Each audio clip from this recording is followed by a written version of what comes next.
Bon, mais écoutez, on va commencer. Donc, on est déjà plus de 150 personnes, donc ça va se rajouter. Donc, bonsoir à tous et à toutes. Laurent Emery, directeur général du regroupement des gestionnaires et copropriétaires du Québec. Donc, bienvenue à ce troisième webinaire d'une série de 4. Donc, le prochain se tiendra jeudi de cette semaine. Donc, on va discuter d'assemblée générale, de conseil d'administration et de prise de décision à l'heure actuelle où les circonstances nous empêchent souvent bien entendu, de tenir nos assemblées et souvent de tenir les conseils d'administration.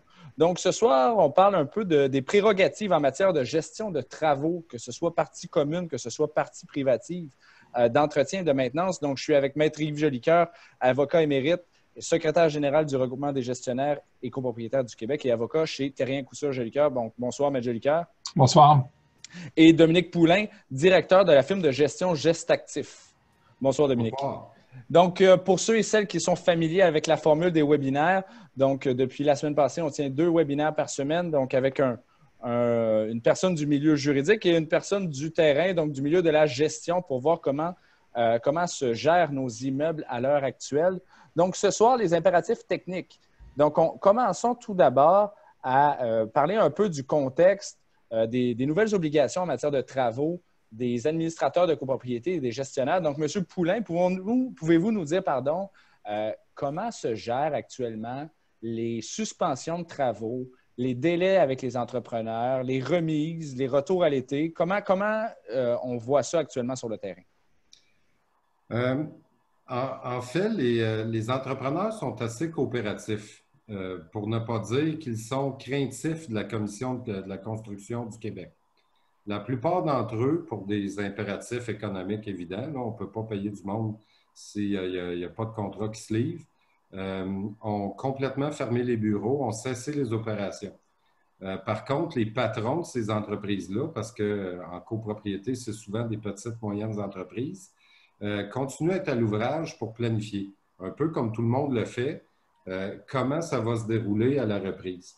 Donc, les plus prudents ont coupé à peu près la moitié de la saison en disant on risque de pouvoir mobiliser nos travaux quand on parle de réfection d'importance avant les vacances, mais on va avoir l'équivalent d'une demi-saison après les vacances. Donc, effectivement, tout est arrêté pour ce qui est de la rénovation générale et de la réfection d'importance, mais du moins auprès de notre jeu d'entrepreneurs à nous, ça se déroule bien en termes de travaux planifiés. Mais ça, c'est pour les travaux qui sont octroyés. Pour les travaux qui étaient sous forme de devis, en soumission, en appel d'offres sur invitation, là, ça va se compliquer. Parce que la moitié de carnet de commandes qui était déjà là pour les entrepreneurs viennent de devenir l'entièreté d'un carnet de commandes. Donc, nous, ce qu'on recommande à nos clients à l'heure actuelle, à moins qu'il s'agisse de réflexions importantes et urgentes, un travail, un contrat qui n'est pas déjà octroyé avant le début de la crise est susceptible d'être accepté seulement par des entrepreneurs qui ne sont pas nécessairement les meilleurs parce que leur carnet de commandes n'était vraiment pas rempli, ou va être accepté par un entrepreneur qui le fait à très haute marge bénéficiaire. Donc, il y a une partie de travaux planifiés. Je pense, un exemple simple, ça serait du rejointoiement de briques sur une façade de maçonnerie. Ben oui, on va avoir des dégradations à l'hiver 2020-2021, mais s'il n'y a pas de conditions dangereuses, on est peut-être mieux de venir faire notre appel d'offres sur invitation en février 2021 pour des travaux débutant dans la première moitié. Sinon, on risque d'engendrer des excédents de coûts, des prix beaucoup plus élevés. Excellent. Maître Jolicoeur, on entend beaucoup parler, bon, bien entendu, M. Poulain nous en a parlé, au niveau des reports de travaux. À quoi s'engagent les syndicats de copropriétaires à l'heure actuelle au niveau des contrats? Parce qu'il y a beaucoup de contrats qui ont été donnés, bien entendu, du non-respect des échéances. Bon, bien entendu, on peut pas en vouloir aux syndicats des copropriétaires, mais est-ce qu'il y a un risque légal à l'heure actuelle au niveau des contrats qu'ont les syndicats de copropriété avec, que ce soit des entreprises de maintenance, d'entretien paysager, donc des services qu'on pourrait considérer à l'heure actuelle, bien entendu, en fonction de la liste du gouvernement, non essentiels? Évidemment, le syndicat est tout à fait justifié de ne pas donner suite à ces contrats-là, comme l'entrepreneur est tout à fait justifié de ne pas y donner suite. Donc, le risque légal c'est pas un enjeu pour l'instant. Maintenant, il y a des éléments qui sont plus essentiels. J'avais un cas actuellement d'une problématique de galerie dans des copropriétés qui sont à risque en termes de structure. Évidemment, on tombe dans une dynamique de travaux ponctuels et non pas de travaux planifiés, comme le soulevait M. Poulin. Alors, tout ce qui est planifié et qui n'est pas essentiel, par la force des choses, le lien contractuel est estompé. On ne peut pas faire le reproche au donneur d'ouvrage comme à celui qui doit l'exécuter de le reporter. Donc, il n'y aura pas forcément un enjeu, sauf parfois des contrats spécifiques à prestations déterminées qui doivent être faits dans un échéancier X. Là, évidemment, on va devoir réouvrir ces contrats-là. On ne pourra pas les exécuter tels que ça avait été prévu. C'est clair, puis on ne tombera pas tout de suite dans la période de questions, mais il y a une question de Mme Hélène qui semble très appropriée. Puis, M. Jelker, vous pourrez peut-être y répondre. Dans le cas d'un contrat qui est déjà signé avec l'entrepreneur, dans lequel il y a un dépôt qui est fait, on sait actuellement, on parle beaucoup des fameuses liquidités, qui est le nerf de la guerre pour passer à travers cette fameuse crise-là pour les entreprises. Qu'est-ce qu'on fait avec les dépôts qui ont été donnés pour des contrats? Dans ce cas-ci, c'est un contrat de changement de portes et fenêtres qui n'aura peut-être pas lieu dans les prochains mois, puis même cet été, donc des travaux qui pourraient être reportés jusqu'à l'automne prochain. Est-ce que le syndicat peut récupérer son dépôt? Non, je ne pense pas parce que l'engagement contractuel est fait. L'exécution des travaux, s'ils ne se matérialisent pas, ce n'est pas la faute du fournisseur des matériaux, celui qui devait les poser. Donc, le dépôt devra être conservé à moins qu'on soit en mesure de prouver que l'entrepreneur n'est pas en mesure d'exécuter son contrat. Et je reviens encore avec la question de Mme Hélène. Puis Mme Hélène a toujours des bonnes questions. Qu'est-ce qui arrive si, dans le contexte de la crise actuelle, l'entrepreneur fait faillite? Mais là, malheureusement, le dépôt va être perdu, hein, sauf qu'il y a toujours le questionnement d'exécution prévu auprès de la Régie du bâtiment du Québec, qui était une somme quand même limitée. Mais effectivement, il y a un risque à l'égard du dépôt. Excellent. Donc, on a parlé des reports des travaux, des parties, bien entendu, des parties communes, donc de la responsabilité du syndicat des copropriétaires. Maintenant, on va parler des travaux qui sont faits dans les unités. Donc, il y a beaucoup de gens qui préparaient un peu la saison des rénovations, changement de cuisine, salle de bain. Tout ça est suspendu à l'heure actuelle. Qu'en est-il des travaux faits directement par les copropriétaires? Donc, M. Poulin, avez-vous des cas dans les copropriétés que vous gérez où le copropriétaire décide de faire lui-même les travaux à l'heure actuelle et, à l'occasion, invite les beaux-frères pour l'appuyer pendant la fin de semaine à faire le changement du dosseret de cuisine? Avez-vous des cas comme ça actuellement? On n'en a pas vécu, mais on a un immeuble en particulier sur lequel c'est une habitude, si on veut, de faire ses travaux soi-même, ce qui a généré par le passé des dégâts d'eau, entre autres choses. Donc, tout ce qui est au corps de métier, en copropriété, en théorie, ça doit être fait par un entrepreneur certifié. Donc, il y a une limite importante aux travaux qu'on peut réaliser soi-même comme copropriétaire. Dans le cas de ce syndicat-là, même si le conseil d'administration peut avoir une certaine tolérance, dans la mesure où le copropriétaire a demandé l'autorisation des travaux avec le descriptif requis, puis avec le formulaire qui est prévu par le règlement, à ce moment-là, les travaux pourraient avoir lieu. Par contre, dans le contexte actuel, c'est un déplacement non essentiel, contraire aux ordres du gouvernement, que de simplement aller à la quincaillerie, non pas pour acheter une nouvelle valve pour remplacer celle qui coule, mais pour s'amuser à faire de l'esthétique dans son propre logement. Mais en plus de ça, je peux vous assurer que dans notre clientèle de grands bâtiments, nos administrateurs sont impliqués à peu près partout. S'ils le voient, ils vont appeler la police immédiatement. Juste pour rebondir là-dessus. Oui, on n'aura même pas besoin d'intervenir. Hein. On m'a rapporté un cas où un copropriétaire avait totalement déshabillé, je fais un peu l'expression, la cuisine, défait la cuisine, etc. Avant, évidemment, le COVID-19 et évidemment, lui devait déménager et prendre possession de son nouvel appartement avec des travaux exécutés. Alors évidemment, il se plaint de la situation en disant, écoutez, c'est des services essentiels, je ne pourrais pas, dans le fond, demeurer dans mon appartement. Il n'y a plus d'armoire de cuisine, il n'y a plus de lavabo, il n'y a plus de toilette, etc. Ben, écoutez, ce n'est pas des services essentiels, ce n'est pas une situation qui justifie l'exécution de travaux malgré toute la sympathie qu'on a pour le copropriétaire concerné. Excellent. Ça nous amène à parler des travaux essentiels, des travaux d'urgence. Donc, on a noté, bien entendu, dans la liste du gouvernement que les travaux d'urgence peuvent être faits. On parle beaucoup de plomberie, donc des dégâts des eaux. On va parler d'électricité dans le cas de problèmes de surcharge. Est-ce qu'on en voit beaucoup, M. Poulin, à l'heure actuelle, des sinistres qui doivent nécessiter des travaux d'urgence? On en a eu un. On essaie de les prévenir, les sinistres, mais des fois, ça arrive pareil. Et heureusement, c'était une personne qui présentait aucun symptôme. Le copropriétaire requérait notre intervention comme gérant et également les équipes d'urgence sinistre.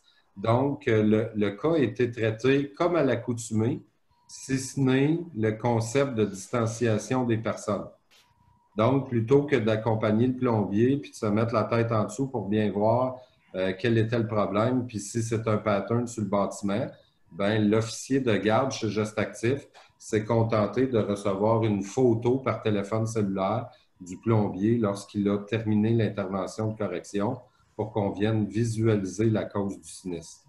Et ces gens-là ont tenté de leur mieux de respecter la distanciation, d'avoir les mesures d'hygiène appropriées, mais on a fait la job. Par contre, pour ce qui est des dommages au plancher du logement, naturellement, l'entrepreneur en après-sinistre a pris 2 engagements, c'est-à-dire de le mettre rapidement sur la liste une fois que le confinement va être terminé et de ne pas facturer les jours supplémentaires parce qu'il a choisi de ne pas aller récupérer les équipements de ventilation. Donc, il a limité l'exposition de ses employés, va venir récupérer les équipements après le confinement. La cliente s'est dite satisfaite de tasser les ventilateurs pour le mois que ça va durer. Donc, quand les gens collaborent, ça se fait et ça se fait bien. Excellent. Les services de maintenance, sécurité incendie, alarme, ventilation sont maintenus, ascenseurs également. On a des cas avec des grandes copropriétés avec des ascenseurs. Maître Jolicoeur, les obligations du syndicat à l'heure actuelle pour la maintenance de la sécurité du bâtiment, puis par conséquent, la sécurité des habitants. Tout ce qui est systèmes, effectivement, qui sont en place pour assurer la sécurité des occupants. On parle des systèmes de détecteurs de monoxyde de carbone, tous ces équipements-là, évidemment, doivent être en bon ordre. Alors, si jamais il y a défaut, ça justifie le conseil d'administration d'interpeller les entrepreneurs qui ont la compétence pour agir, non pas pour refaire un système, mais pour s'assurer que tout ce système mécanique, surtout en cas d'incendie, puisse être fonctionnel. Et si vous me permettez, M. Emery, je vais peut-être rebondir sur un cas qu'on a vécu cette semaine. On a sur le site Condo Légal un espace où les gens peuvent poser des questions sur le COVID-19 et un des internautes nous a posé comme question, puis ça me fait penser un peu à ce que M. Poulin nous rapportait. Un copropriétaire qui est sinistré et qui fait intervenir l'assureur du syndicat qui sont venus finalement dégarnir, assécher. Et là, le copropriétaire se disait, écoutez, moi, j'ai pas un logement qui est habitable. Je suis obligé de coucher dans la cuisine. Ma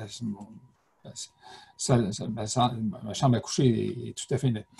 Alors, ce qu'on a dit aux copropriétaires, c'est qu'ils ont dans leur police d'assurance une couverture pour les frais de subsistance, les frais de relocalisation dans certaines circonstances. Donc, ça vaudrait peut-être la peine d'être regardé. Sauf que le copropriétaire n'était pas trop enclin d'aller demeurer à l'hôtel dans des conditions qu'on connaît. Il faut s'adapter à la réalité. Les gens ont des droits, mais la mise en œuvre de ces droits-là, c'est loin d'être évident, compte tenu des circonstances exceptionnelles que l'on vit présentement. Absolument. Je pense qu'on peut confirmer aux auditeurs du webinaire de ce soir qu'on contente au mieux de répondre à l'ensemble des questions, mais il y a certaines questions qui resteront sans réponse dans le contexte actuel où on est tous en train de vivre une expérience qui est hors du commun. Donc, à l'avance, messieurs, merci pour les réponses. Puis on sait que vous travaillez en zone floue pour l'heure actuelle. On peut peut-être commencer avec la période de questions. On en a déjà reçu quelques-unes. Une question qui est sur les lèvres de beaucoup d'auditeurs.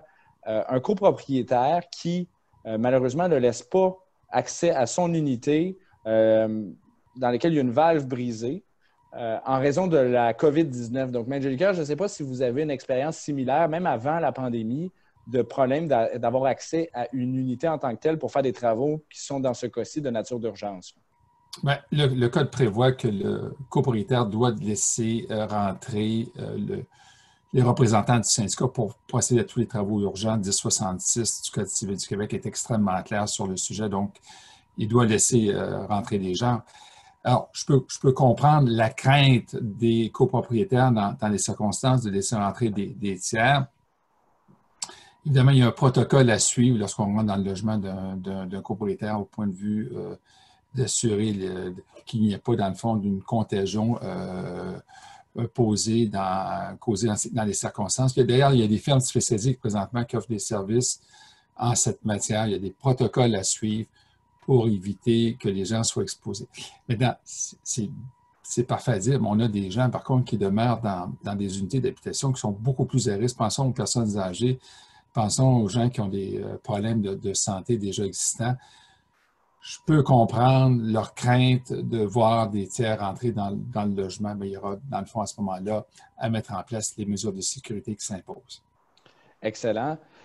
Monsieur Poulain, il y a beaucoup de gens nous demandent au niveau des inspections de routine des systèmes incendies, des systèmes de gicleurs.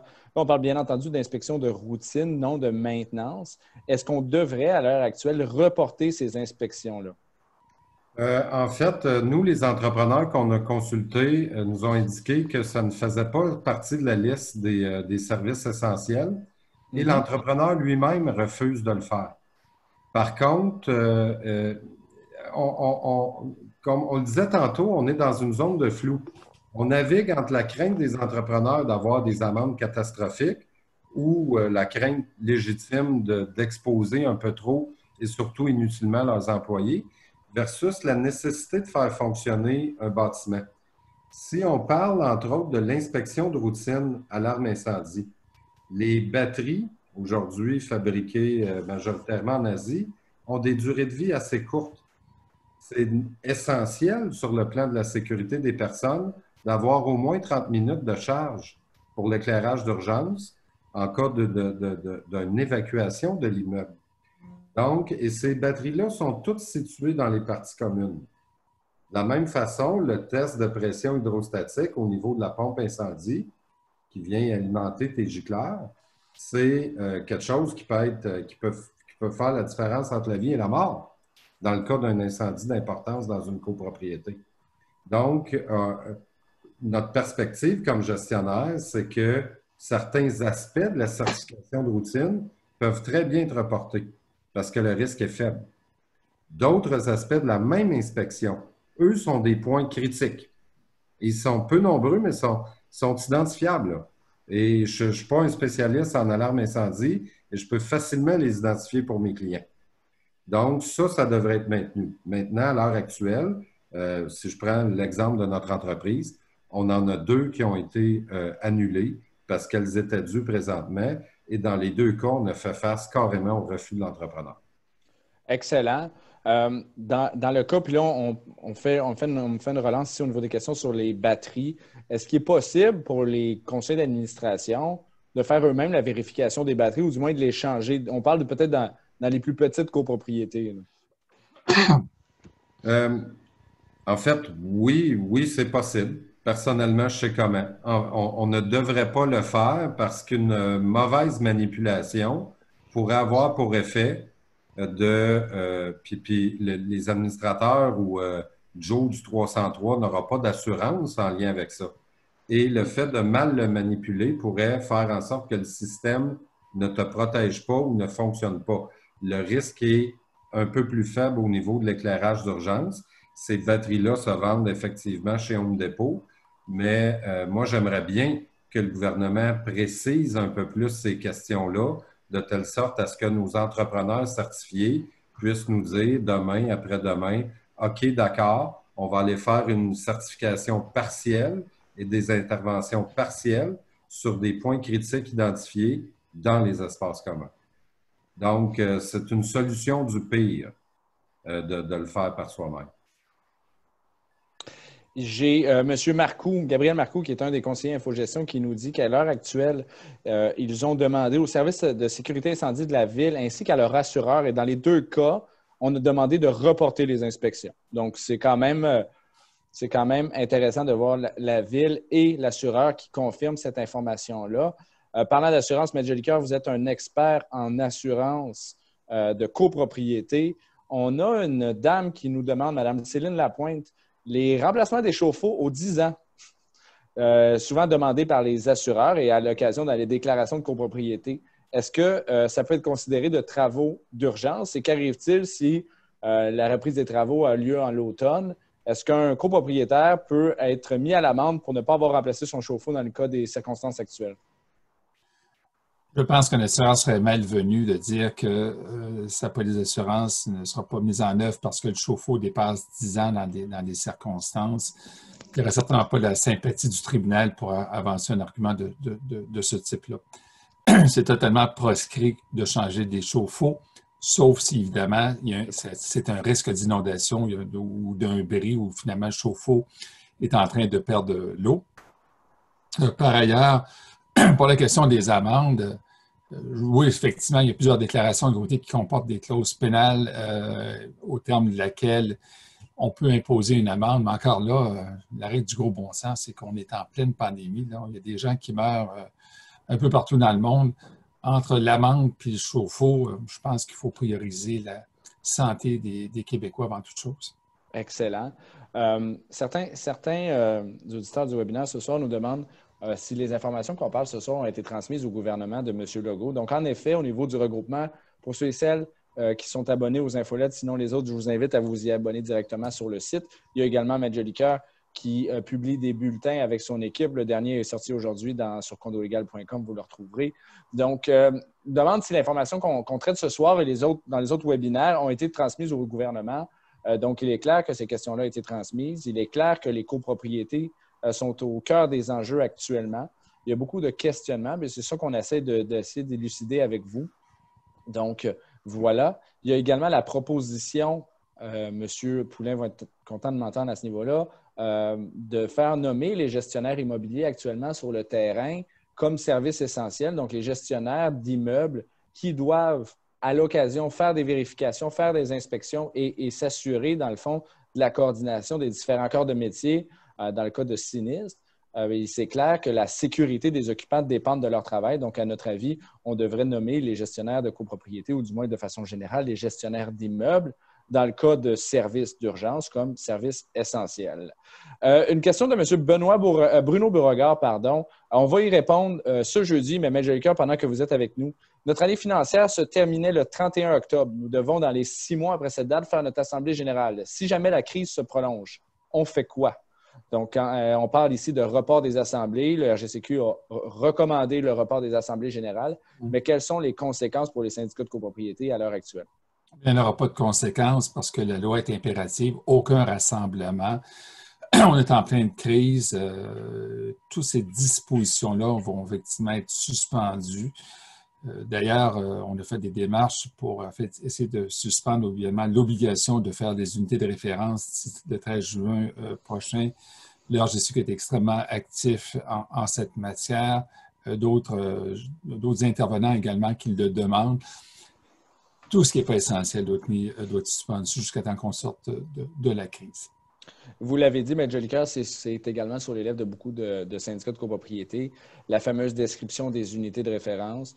C'est clair qu'au niveau du RGCQ, on a recommandé le report de cette date-là. Ça avait même été fait avant l'adoption du projet de loi. C'est une recommandation du RGCQ parce que les syndicats de copropriétaires avaient peu de temps pour pouvoir le faire.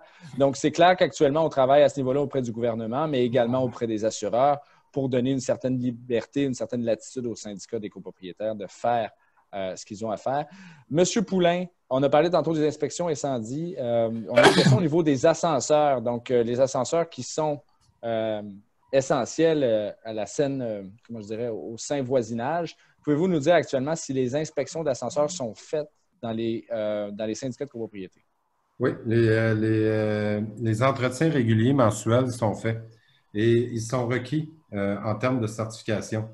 dans le fond, l'appareil de levage est assujetti à des normes de sécurité. Donc, on a souvent deux systèmes de sécurité. On a même un système de parachute et l'appareil est conçu.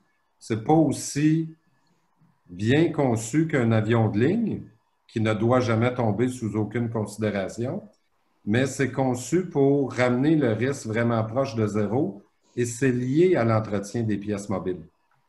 Donc, c'est pas juste de nettoyer les boutons.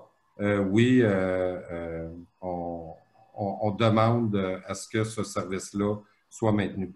Et sauf à faire erreur, pour avoir lu la liste du gouvernement du Québec, ça fait partie de ce qui a été nommé par le gouvernement comme étant un corps de métier admissible. Excellent, excellent. On parle de certaines copropriétés dans lesquelles on peut laver les voitures dans le stationnement intérieur. Là, on a un cas ici d'un stationnement qui est une partie commune à usage restreint. Il va également y avoir certains stationnements dans lesquels on va parler de parties privatives. Est-ce que, puis je vous parle à vous deux, est-ce qu'on voit beaucoup de cas de nettoyage de véhicules dans les stationnements à l'heure actuelle? Est-ce que ça serait recommandé de les reporter? Est-ce qu'il y a des conséquences pour ces gens-là à l'heure actuelle? Donc, M. Poulain, est-ce que c'est un cas qu'on voit souvent actuellement?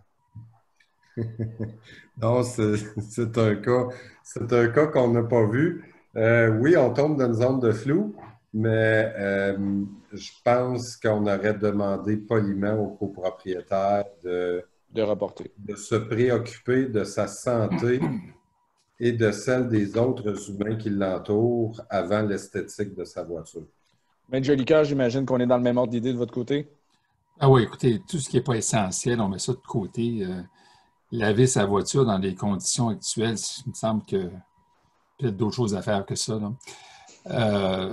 Écoutez, dès que vous devez vous promener dans un corridor pour descendre au garage pour aller laver votre voiture, vous risquez de rencontrer d'autres résidents de l'immeuble qui sont peut-être malades, on ne sait pas, ou peut-être que vous l'êtes puis vous ne savez pas. Tout ce qui n'est pas essentiel, on le met de côté parce qu'effectivement, on est dans les parties communes de la copropriété et c'est certainement pas la chose à faire et j'invite les administrateurs à envoyer un avis pour fermer les lave-autos un peu partout si jamais des copropriétaires ont cette intention de laver leur voiture par les temps qui courent. Donc, j'ai la question de deux administrateurs ici qui nous demandent au niveau des travaux de paysagement. Donc, en effet, le printemps signifie l'ouverture des terrains, ramassage de la petite roche dans les allées. À l'heure actuelle, le gouvernement n'a pas mis les services d'aménagement paysager. On parle d'entretien ménager, mais je pense que ça serait une définition large de qualifier d'entretien ménager l'ouverture des terrains. Maître Jolicoeur, peut-être à ce niveau-là, en termes légaux, et M. Poulain par la suite, en termes techniques sur le terrain actuellement, comment on ouvre les terrains? On ne les rouvre pas. Ouais. En fait, on pourrait faire un traitement choc sur une piscine d'un employé qui est déjà sur place, un concierge, mais dont le travail consiste essentiellement à faire de l'hygiène, mais de faire venir un tiers qui ne serait pas venu autrement à l'immeuble m'apparaîtrait une contravention directe là, et c'est absolument pas essentiel. Parfait. Maître Jolicoeur, au niveau des plans de garantie, on a une question ici. Une personne nous demande si les délais requis par la garantie de construction résidentielle, la GCR, qui est l'administrateur du plan de garantie obligatoire actuellement, est-ce que les délais vont être allongés en conséquence dû actuellement à la pandémie? Tous ceux qui tombent effectivement dans le cadre des inspections, on pense notamment à la réception des parties communes. Il n'y a aucune réception de parties communes qui peut se faire par des temps qui courent là, parce qu'on a forcément trois acteurs, le professionnel, le représentant du syndicat et le promoteur. Tout ça est mis de côté. Tous ces délais-là, y compris les délais de cours, sont reportés. Donc, effectivement, attendons de sortir de la pandémie pour mettre en œuvre ces divers, pas recours, mais ces droits-là. Excellent. On va prendre peut-être quelques petites questions. Là, on va déborder de quelques minutes, mais je vais prendre un peu de votre temps. Tantôt, on a parlé des assemblées générales de copropriétaires. Si on a une dépense d'urgence élevé. On pourrait penser à une franchise d'assurance suite à un sinistre. Est-ce que le gestionnaire ou le conseil d'administration peut prendre action et lever une cotisation spéciale sans consulter l'Assemblée générale des copropriétaires? Donc, Maître Jolicoeur, je pense que la question que vous vous êtes adressée. Non, le conseil ne pourra pas lever une cotisation spéciale parce qu'il y a une étape préalable, c'est-à-dire qu'on doit consulter les copropriétaires en Assemblée, on doit leur soumettre un budget prévisionnel avec l'avis de convocation de l'Assemblée, tenir l'Assemblée, les consulter. Après ça, le conseil d'administration se réunit pour faire une résolution du conseil d'administration pour fixer l'appel de charge. Bien évidemment, tout ce que je viens de vous dire là est impossible dans les circonstances, à moins de le faire sur une base très virtuelle, d'avoir des procurations, puis d'avoir une assemblée où finalement un représentant représenterait tout le monde et ferait cette étape-là. Autrement, on va devoir attendre. Il y a des gens qui vont poser la question, mais est-ce qu'on peut prendre l'argent dans le fonds de prévoyance si jamais on a une problématique de trésorerie sur des travaux? Écoutez, là, il n'y a aucune urgence en termes de paiement. Si vous avez des fournisseurs de services et que vous avez un problème de trésorerie, bien, vous les appellerez. Vous leur direz, écoutez, on ne peut pas tenir l'Assemblée, on ne peut pas lever la cotisation spéciale. Attendez-nous. On va vous payer. C'est sûr qu'on va vous payer, mais on ne peut pas vous payer maintenant. Il n'y a personne qui va prendre un recours en justice pour se faire payer pour une facture due par un syndicat. Donc, il faut reporter le paiement des factures lorsqu'on a une problématique de trésorerie. Si on n'en a pas, bien, il ne faut pas se donner un justificatif pour retarder le paiement des fournisseurs parce qu'il y a des fournisseurs qui dépendent de ces paiements-là pour acquitter les salaires de leurs employés, pour respecter les engagements auprès du banquier. Donc, il faut se servir de son jugement. On doit payer ses fournisseurs, sauf si on a un problème de trésorerie, évidemment. Excellent. Il y a eu d'autres questions là, par rapport à l'entretien paysager. Donc, la question qui demeure, c'est que c'est des travaux souvent extérieurs dans lesquels les risques de contamination sont moins élevés. Au niveau du regroupement, puis je suis sûr que c'est le même cas au niveau de nos deux conférenciers de ce soir, on se fie à la liste des services essentiels décrétés par le gouvernement. À l'heure actuelle, les travaux d'entretien paysager n'en font pas partie. C'est une liste qui est évolutive, qui va peut-être changer avec le temps. À chaque jour, l'information change, donc c'est clair qu'on va tenir au courant l'ensemble de nos membres, mais également l'ensemble des syndicats de copropriété, s'il y a une évolution à ce niveau-là. Mais je vous dirais que pour l'instant, c'est l'information qui nous est donnée. Donc, dernière question avant de se quitter. Notre immeuble a signé un contrat avec un entrepreneur pour la réfection de maçonnerie, balcon, briques. Maintenant que la crise est venue, on attend le retour des travaux. Si la crise se prolonge, est-ce qu'on va reporter à l'année prochaine? Est-ce qu'on va perdre notre tour et on doit refaire les négociations pour l'année prochaine? Donc, on parle dans le cas d'un contrat qui est signé, mais dans lequel il n'y a pas de dépôt où l'entrepreneur pourrait revenir et devoir refaire sa soumission parce qu'un an plus tard, les prix des matériaux ont changé. Donc, Maître Jolicoeur, peut-être à ce niveau-là pour le mot de la fin.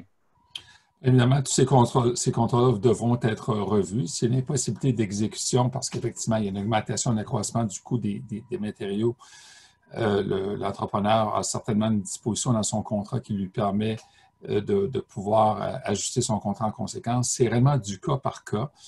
Il peut y avoir des contrats qui sont spécifiques qui permettent un report des travaux en cas d'impossibilité d'agir.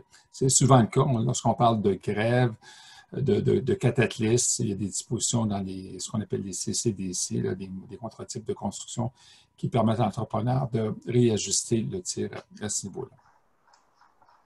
Excellent. Donc, messieurs, merci beaucoup. Monsieur Dominique Poulain, directeur chez Geste Actif, firme de gestion immobilière, Maître Jolicoeur, avocat chez Terrien Couture Jolicoeur et secrétaire général du regroupement des gestionnaires et copropriétaires du Québec. Donc, c'était notre troisième d'une série de 4 webinaires. Il va sans doute y en avoir d'autres la semaine prochaine. Donc, on se retrouve jeudi, même heure, à 17h30 avec Maître Stéphania Chianetta de chez Chianetta Avocat et Mme Hélène Vallerand de Gestion Le Candric. Donc, merci à tous et bonne fin de soirée. Merci. Au revoir. Merci. Au revoir.